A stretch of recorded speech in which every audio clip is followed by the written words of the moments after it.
अस्सलाम वालेकुम students. Class 9th। ठीक है बेटा, सर्कल चैप्टर नंबर 10। ठीक है, आज का हमारा टॉपिक है थ्योरम करेंगे आज। इससे पहले लास्ट हमने 2 थ्योरम किए थे। ठीक है, अगर आपको याद होगा कि इसमें हमने क्या कहा था कि अगर एक परपेंडिकुलर किसी सेंटर से एक कोड के ऊपर जाता है एक सर्कल के सच दैट, तब उसके बाद जो डिस्टेंस होंगे, distance of the point from the end of the chord, ये दोनों बराबर हो जाते हैं। वो जो थ्योरम हमने पहले किया था, अगर आपको भूल गए पहले वो थ्योरम जाके रिकॉल कर लो। ठीक है, उसके बाद ये हमारा तीसरा थ्योरम होगा बेटा।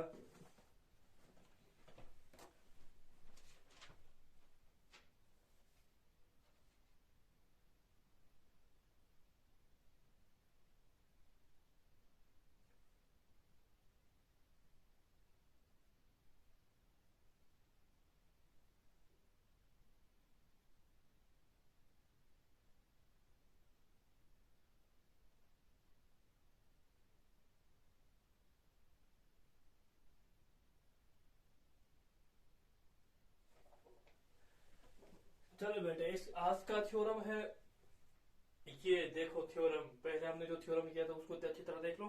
इसके बाद आज करेंगे ये थ्योरम। देखो, there is only one and there is one and only one circle होगा आई थिंक यहाँ। सर्कल पासिंग थ्रू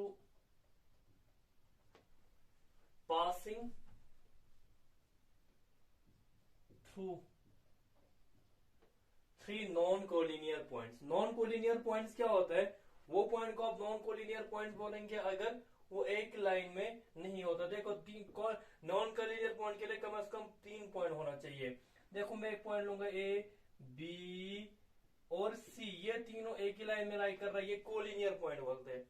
अगर इनमें से एक पॉइंट एक सीधे लाइन में लाइन ही करता है, देखो ए बी सी, अगर मैं लाइन करूं ए बी से यहां पर ड्रा कर लूं तो बी इस लाइन ए सी लाइन में बी नहीं आ रहा है।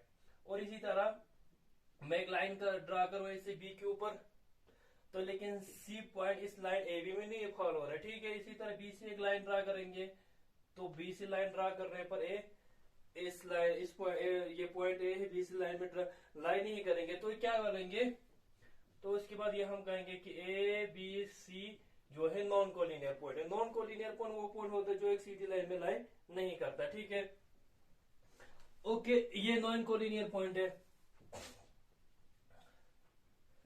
अच्छा, हमें क्या करना है? हमें ये प्रूव करना है कि अगर कोई तो 3 नॉन कोलिनियर पॉइंट है, इन 3 नॉन कोलिनियर पॉइंट से हमें सिर्फ और सिर्फ एक ही सर्कल पास होते हुए मिलना चाहिए। ये हमारा थ्योरम है। हमारा थ्योरम ये बोलता है कि हमको सिर्फ एक ही सिर्फ एक ही सर्कल मिलना चाहिए जो किसी 3 नॉन कोलिनियर पॉइंट से होता हुआ जाए, यानी 3 कोलिनियर पॉइंट से जाता हो। इसी ऐसे हमें सर्कल सिर्फ एक ही मिलना चाहिए, हमें प्रूव करना है। देखो, इसको प्रूव करने के लिए हमने क्या लिया, given that 3 non collinear point A B C, हम क्या लेंगे? 3 नॉन कोलिनियर पॉइंट लेंगे। देखो, ये 3 नॉन कोलिनियर पॉइंट है। ठीक है,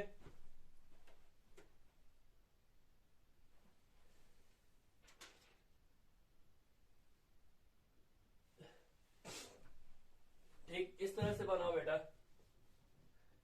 ये ए ले लो सपोज, ये बी एंड ये सी, ये 3 नॉन कोलिनियर पॉइंट है।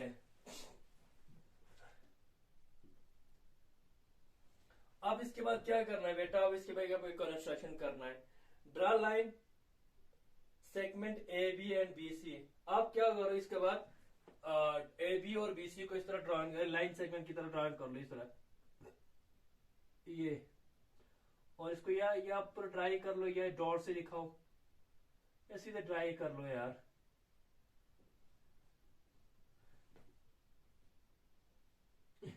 टेढ़ा क्यों हो रहा है?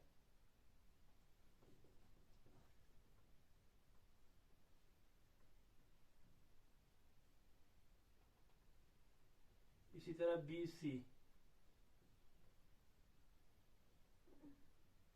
ठीक है, ये 3 नॉन कोलिनियर पॉइंट है। हाँ, इसके बाद क्या करो, draft perpendicular bisector PL in QM of AB. AB के ऊपर एक परपेंडिकुलर बाइसेक्टर बोलो, यानी एक परपेंडिकुलर खींचना है एबी के ऊपर, और साइड वो परपेंडिकुलर बाइसेक्टर भी होना चाहिए, यानी वो एबी को बराबर दो हिस्सों में डिवाइड करे। तो हम क्या करेंगे, यहां पर पीएल है ना, हाँ यहां पर पी ले लो, ये बाइसेक्ट किया हुआ है, ठीक है, ये एल है, पी एल, ठीक है। और इसी तरह Q M, Q M bisector बनाना है, क्यू एम परपेंडिकुलर बाइसेक्टर, ये क्यू यहां होगा आपका एम, ठीक। देखो पी एल जो परपेंडिकुलर बाइसेक्टर है एबी, एबी के ऊपर परपेंडिकुलर है और साथ में बाइसेक्टर है, यानी कि एबी को बराबर बाइसेक्ट कर रहा है दो हिस्सों में। इसी तरह बीसी के ऊपर क्यू एम पर बाइसेक्टर है, सच दैट क्यूएम जो है बीसी को डिवाइड करता है, और क्यूएम बीसी के ऊपर परपेंडिकुलर भी है, और बाइसेक्ट भी करता है, बाइसेक्ट मींस बराबर दो हिस्सों में डिवाइड करता है, ठीक है। अब इसके बाद आपको क्या करना है, ज्वाइन ओ ए। अच्छा सुनो, इसके बाद आपको, चूंकि A B C non collinear है ना, इसके बाद जो पीएल और क्यूएम जो दोनों पैरेलल लाइन नहीं होगा, पैरेलल लाइन नहीं है तो कहीं जगह तो मिलेगा, तो जो मिलता है उस पॉइंट को आप लिखेंगे ओ, ठीक, ओ, ठीक। इसके बाद आपको ज्वाइन ओ ए, इसके बाद आप ओ ए को ज्वाइन करना है इसे, और ज्वाइन ओ बी, और ज्वाइन ओ बी को भी ज्वाइन करना है, और ज्वाइन ओ सी, इसके बाद ओ सी को भी ज्वाइन करना है, बस,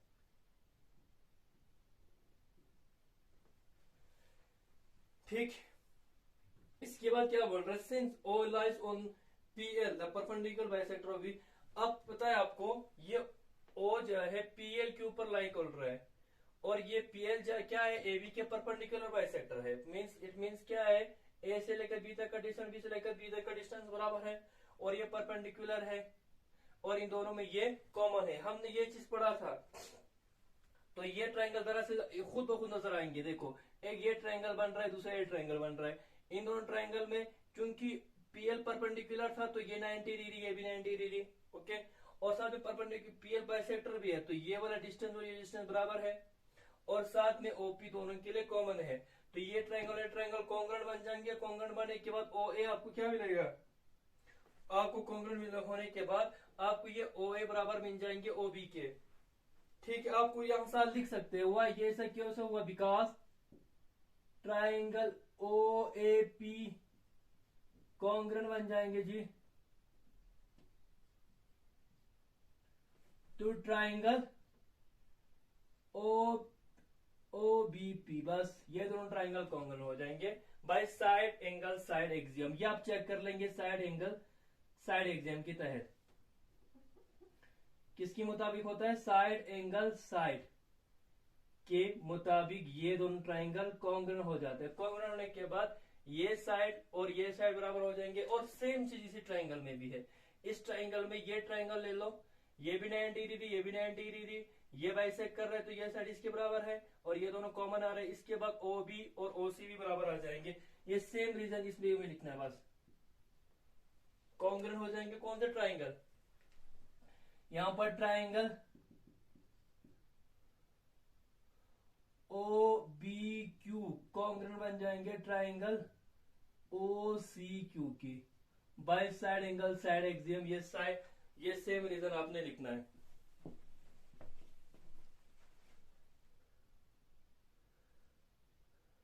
ओके।